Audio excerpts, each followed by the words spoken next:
nourishment into your क्योंकि spiritual life. वह ही है हमारी जिंदगी का पोषक तत्व। When the Spirit comes into our lives और जब आत्मा हमारी जिंदगी में आता and He है begins to strengthen the new creation, और उस नई सृष्टि को वो बल प्रदान करता है, there is a result following that. उसका एक परिणाम होता Look है। at verse 17. उसका 17वां पद, So that Christ may dwell in your hearts through faith. ताकि मसीह विश्वास से तुम्हारे हृदय में बसे। That Jesus the Messiah will make your life his residence. ताकि यीशु मसीह जो मसीह है आपकी जिंदगी को अपना निवास स्थान बना दे। Christ in us. मसीह हम में, Christ in us. मसीह हम Christ में, in the Gentiles. मसीह अन्य जातियों में, Christ being formed in us. मसीह का रूप हमारे अंदर हो गया Is that Jesus Christ becomes a permanent resident in our lives. और यीशु मसीह मानो हमारे जीवन में एक स्थायी निवासी बन गया है That residence is possible और वह निवास संभव है as the Spirit keeps strengthening the inner man. यदि पवित्र आत्मा उस भीतरी मनुष्य को लगातार बल प्रदान करता रहे। When the Spirit strengthens the inner man, और जब आत्मा उस भीतरी मनुष्य को बल प्रदान करता है, one of the consequences or the result will be that Christ the Messiah will stay reside in our hearts. और उसका एक परिणाम यह होगा कि मसीह हमारे हृदय में जड़ पकड़ेगा। Jesus has promised us, यीशु मसीह ने वायदा किया, I will never leave you, मैं तुम्हें कभी नहीं छोड़ूंगा, never forsake you. कभी नहीं त्यागूंगा। You know, Gospel of Matthew begins like this. मत्ती का सुसमाचार इस प्रकार से आरंभ होता And है, his name shall be called और उसका नाम Emmanuel, इम्मानुएल कहलाएगा, God with us. परमेश्वर हमारे संग। How does the gospel end? सुसमाचार समाप्त कैसे हुआ? I am with you मैं तुम्हारे साथ till हूँ, the end of the ages. जगत के अंत तक मैं तुम्हारे I साथ am हूँ, with you मैं तुम्हारे साथ till the हूँ, end of the ages. जगत के अंत It तक। begins with the Emmanuel prophecy और इम्मानुएल के उस भविष्यवाणी के साथ में वो आरंभ होता and है it ends with the promise or the presence of Jesus. और यीशु मसीह की उपस्थिति के वायदे के साथ में वो What is the समाप्त होता gospel of Matthew? है। मत्ती का सुसमाचार क्या It है? is a gospel or the presence of God with his people. और यीशु मसीह की अपने लोगों के साथ में उपस्थिति का What is सुसमाचार। Paul praying here? पौलुस की प्रार्थना क्या है? That Christ shall dwell or be present with us. कि मसीह हमेशा हमारे हृदय में बस सके, Emmanuel will take residence in our कि hearts. इम्मानुएल हमारे हृदयों में निवास कर सके, That we will become the permanent houses or residences of the living God. ताकि मैं और आप उस जीवित परमेश्वर का स्थायी निवास बन जाए। The Holy Spirit in us, पवित्र आत्मा हमारे भीतर, Christ in us. मसीह हमारे And if अंदर। you turn to Ephesians chapter 20 and verse 22, और इफिसियोस के 20 और 22 पद को आप देखोगे, 21 and 22, 20 और 21 के the अंदर, church becomes the temple of the living God, कि कलीसिया मानो उस जीवित परमेश्वर का मंदिर बन जाती where है, God lives in the church in the person of the Holy Spirit. जहां पर परमेश्वर पवित्र आत्मा के रूप में कलीसिया में निवास करता है। God with us, परमेश्वर हमारे साथ, God within us, परमेश्वर हमारे भीतर, Christ within us, मसीह हमारे the भीतर, Holy Spirit within us. पवित्र आत्मा हमारे You भीतर। are the temple of the living God. जीवित परमेश्वर के मंदिर हो। Church, you are the temple of the living God. कलीसिया आप जीवित परमेश्वर के मंदिर हो। Believer, you are the temple of the living God. विश्वासी आप जीवित परमेश्वर के मंदिर हो। What does it mean for Christ to dwell with us? मसीह आपके अंदर रहना, उसका अर्थ क्या For है? Christ to be in us? मसीह आपके अंदर क्या है वो? Yesterday I told you about the access we have to God's presence. कल मैंने बताया कि परमेश्वर की उपस्थिति की पहुंच किस प्रकार से हमें प्राप्त हुई। Now it is a reverse traffic.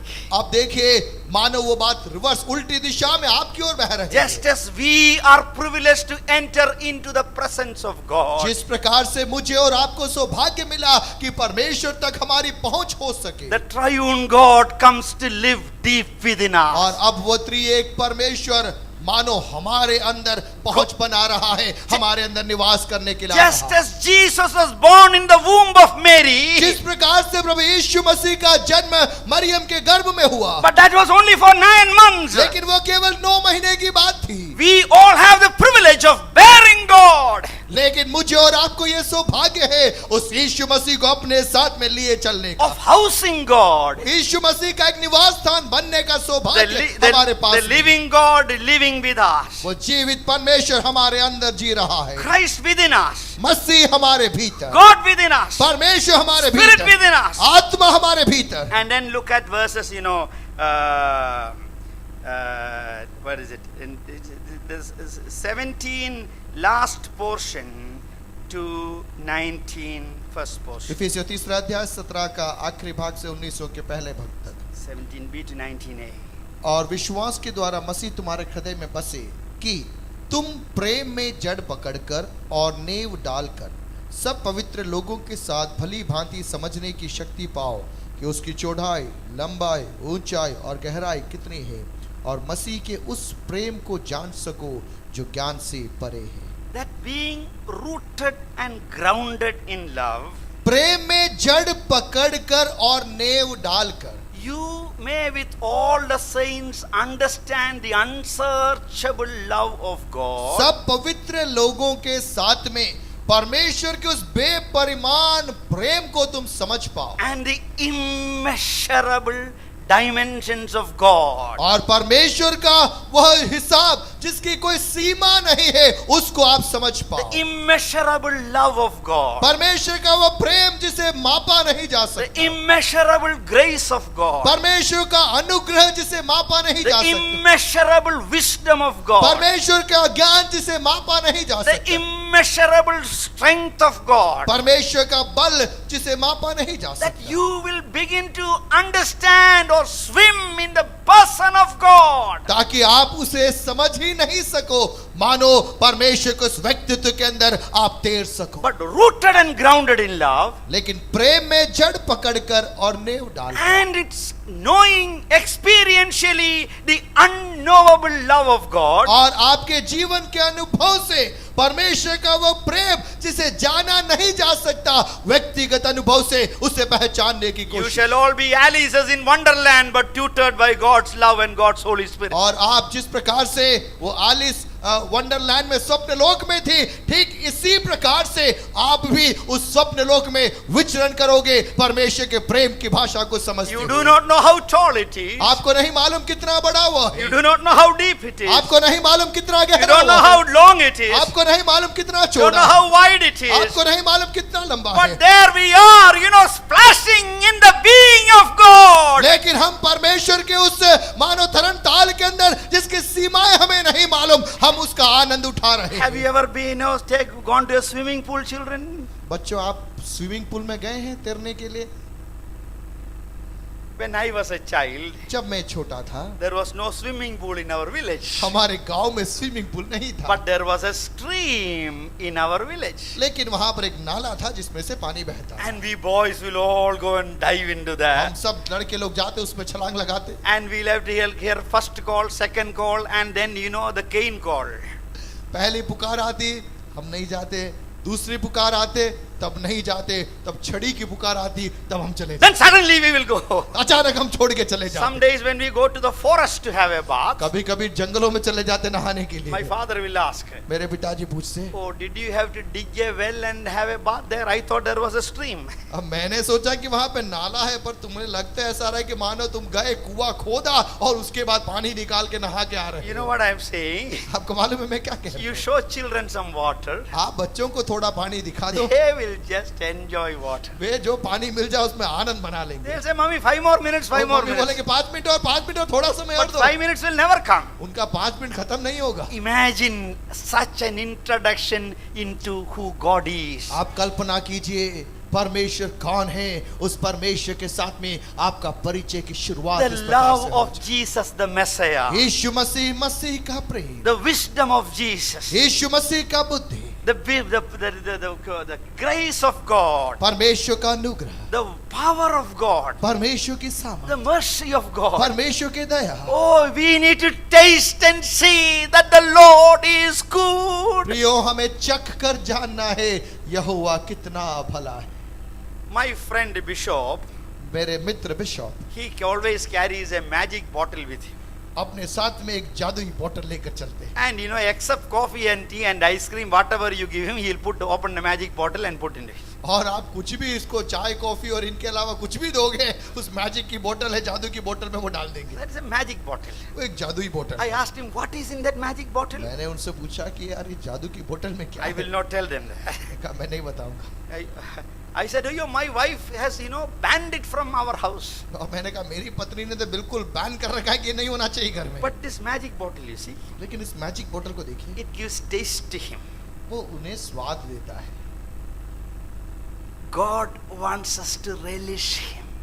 परमेश्वर चाहता है हम उसको चखे, हम उसका आनंद with the magic taste maker of the Holy Spirit, पवित्र आत्मा रूपी वो रुचि प्रदान करने वाली with the वस्तु, magic taste maker of the love of God. परमेश्वर का प्रेम जो रुचि प्रदान करता है उसके द्वारा He wants to release us into the being of God, that we as a church will continually, without getting fatigued or exhausted, will be, splashing around the wonderful, inexhaustible character of God. पवित्र आत्मा वो रुचिकर बात है जो मानो मुझे और आपको आकर्षित करता है, मुझे और आपको लुभाता है कि उस पवित्र आत्मा की उस नदी के अंदर, परमेश्वर के उस व्यक्तित्व के अंदर संपूर्ण कलीसिया बिना थके हुए उसमें मगन हो जाए, उसमें खो जाए और उस आनंद में बहने लग जाए। And what is the result of that? उसका परिणाम क्या है? So that ताकि we will be filled with all the fullness of God. हम मसीह की परिपूर्णता से भर जाए। What is the meaning of Christ being in us?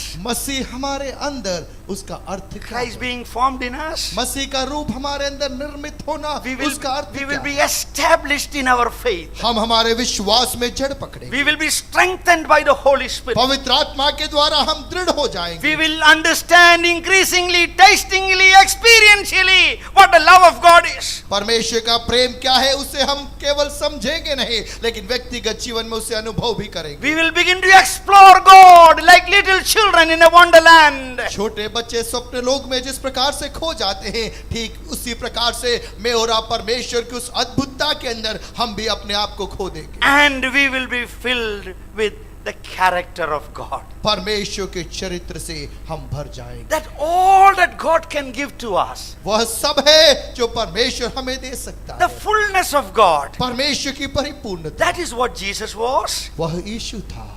John says, John the apostle lived with Jesus for 3 years. यूहन्ना 3 साल तक यीशु के साथ में रहा And then he writes a personal autograph about him. और एक व्यक्तिगत मानव कथन यीशु के बारे में The लिखा। only begotten God, वह जो एकमात्र परमेश्वर था, he came and dwelt among us. वह आया और हमारे मध्य में उसने छावनी की। He was our neighbor.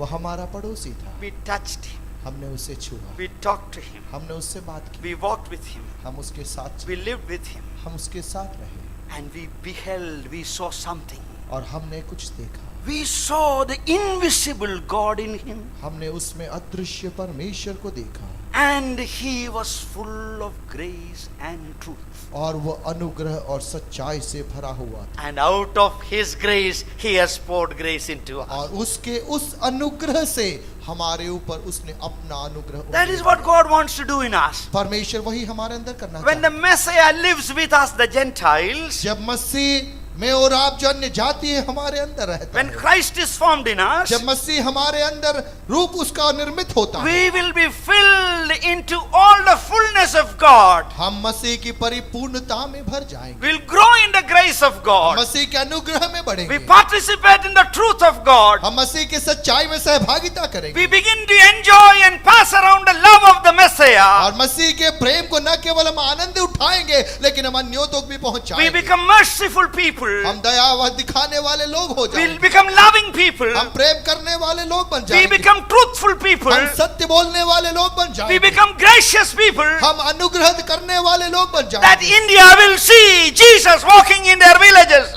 और यदि ऐसा होगा तो भारत देखेगा गांव में यीशु मसीह को चलते फिरते। India will be filled with the knowledge of the glory of the Lord. Bharat परमेश्वर के ज्ञान से भर जाएगा As the people of God are filled with Jesus. जब प्रभु के लोग यीशु मसीह से भर जाएंगे, As the grace of God fills us. जब परमेश्वर का अनुग्रह हमें भर देगा, As the love of God fills us. जब मसीह का प्रेम हमें भर As the देगा, mercy of God fills जब us. प्रभु की दया हमें भर As the देगी, Spirit of God fills जब us. प्रभु की आत्मा हमें भर As the देगी, wisdom of God fills जब us. प्रभु का ज्ञान हमें भर देगा, As we move, have our being and move around in God. जब पवित्र आत्मा हमारे ऊपर आ जाएगी और हम भी मानो परमेश्वर के इर्द गिर्द मंडराते रहेंगे, Our country will see the living God. हमारा देश उस जीवित परमेश्वर को पहचान जाएगा They will see God walking among them. और वे देखेंगे परमेश्वर उनके मध्य में चल फिर रहा They will see the invisible God. और वे उस अदृश्य परमेश्वर को देखेंगे। This is Paul's prayer. और यह है पौलुस की प्रार्थना This is his desire. और यह है उसकी इच्छा, That Christ will be among us,